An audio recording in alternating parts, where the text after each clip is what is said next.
I'm in the afternoon peak in Werribee, about 30 kilometres southwest of Melbourne. This is the fastest growing region of Australia, but the problem is getting home in the afternoon peak is becoming a real problem. We've been in this queue of traffic trying to get off the Princes Freeway to get back to Werribee. The queue went for about a kilometre, and locals have told us that the issue that makes them feel really unsafe is there are trucks and cars hooning past them at 100 kilometres an hour, and I shouldn't say hooning because that is illegal speed, but driving past them at 100 kilometres an hour. While we were there, I could feel the car shaking as those cars went by right out the window. We've even spoken to locals who say they feel so unsafe driving on that stretch of road that they just won't do it anymore.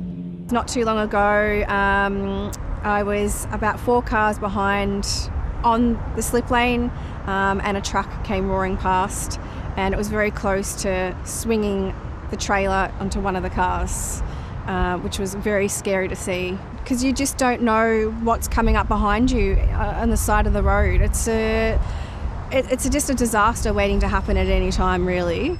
So why is the traffic so bad here in Werribee? Well, this is the fastest growing area in Australia. The population growth has really been beyond off the charts here in Wyndham, in Melbourne's outer southwest.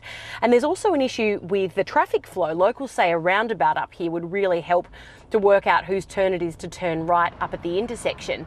The state government says they are finalising a potential upgrade to this intersection. Locals really do want that roundabout, but we've also spoken to traffic experts who say if you can't keep up with the population growth in terms of the infrastructure, you really need to lower the speed limit. There's just so much new development going on, and the road infrastructure is lagging behind. There's nothing we can do about that. It's costly to create new road infrastructure.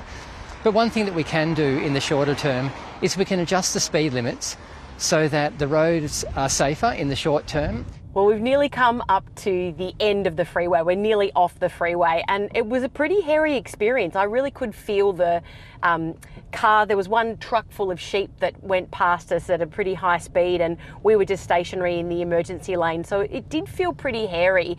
I certainly can't imagine doing this every day at peak.